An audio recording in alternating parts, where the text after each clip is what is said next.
Vietnam himself, last year in 2018, has started a conversation. I think he mentioned that early on. We believe that esports need to take to the next stage, to the world sporting stage.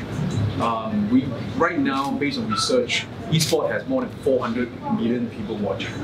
We believe this continues to grow. At the same time, when you grow, you need fundamental infrastructure. Infrastructure that can be only achieved working with federations like Thailand, Philippines, Singapore, Malaysia. Because this will create blueprint for esports in each of these countries. And Southeast Asia is absolutely a great learning ground to ensure that we can actually march towards Olympics. So even Olympics, they are coming to really study how esports professional athletes, in terms of their regime, in terms of how they actually being trained, and they want to make sure that they understand before they put that into Olympic Games. SEA Games is the definitely first step and to the bigger world sporting stage. So to me, this is a growth of esports into a completely different arena. So what you see here is actually just a first step. What's happening there is only the first step. What you will see is Southeast Asia will continue to grow in esports as this federation take it forward, and Razer will always be there to support them. Of course, they've experienced a lot of hurdles. I mean, which is to be expected. But us as the partner federations that participating in the SEA Games, we need to just accept it and move on and support as much as we can to our hosts and to our corporate partners, that make all this happen. And also for Razer for supporting the event. The first, of course, as a region, we have to do well, and we have to make sure that this can be a platform where federations and even our own governments can come and support and participate. Because most of the esports since 5-10 years ago, they're all very more commercially run.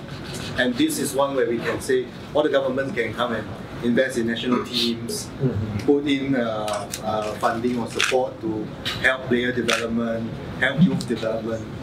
And we are of course very, very happy to continue the journey with our partners here and of course the regional countries.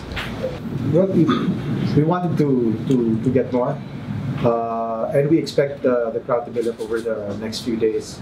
The typhoon just hampered, I guess, our promotions. But this is the Philippines. The crowd will come. That's definitely sure. But I'm happy that we had the people that we had today, especially the speakers. Thank you, Mayor Zamora.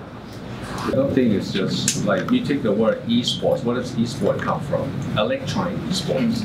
Electronic is not just video games. I mean, it can be other devices like drones and robots and VR and AR and so on. So, the platform is endless. It's not just video games. Yeah.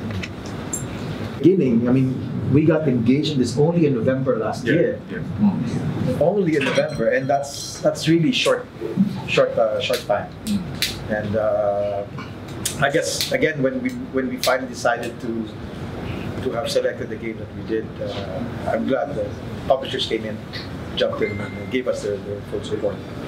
But again, I hope that the standard we set is followed. And as being federation members, we're always ready to help.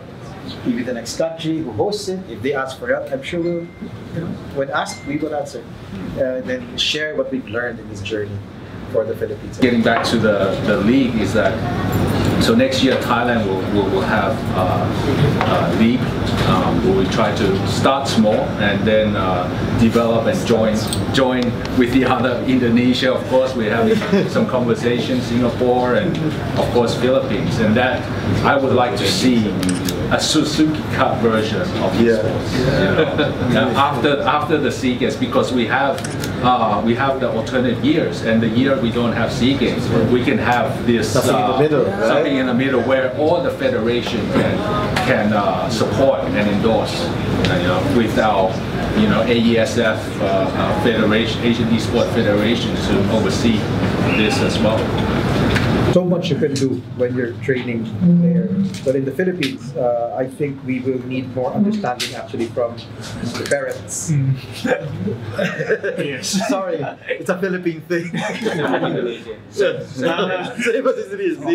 That this is a great way, to show the parents, what I'm doing is it's a real thing. Mom, Dad, I'm aiming for a medal. That change, this will really change everything. How about esports enter the curriculum of university?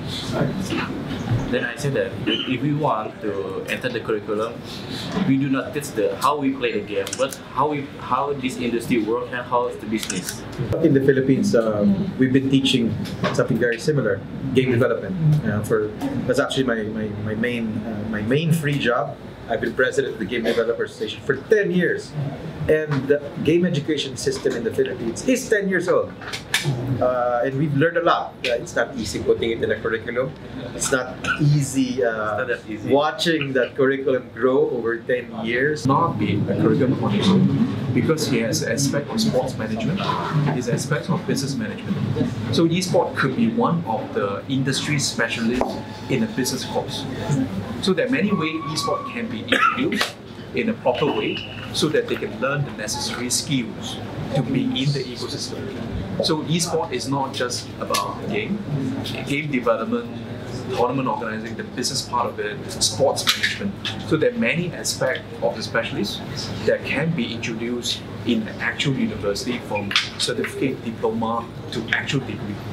So there are indication of a lot of universities being keen, and Razer might be helping them to build it, or even build internship to Razer or even partners that we have, or even our professional teams, for them to be part of the bigger organization to work. So this is definitely, you can see the region going forward to education to build the fundamentals of esports.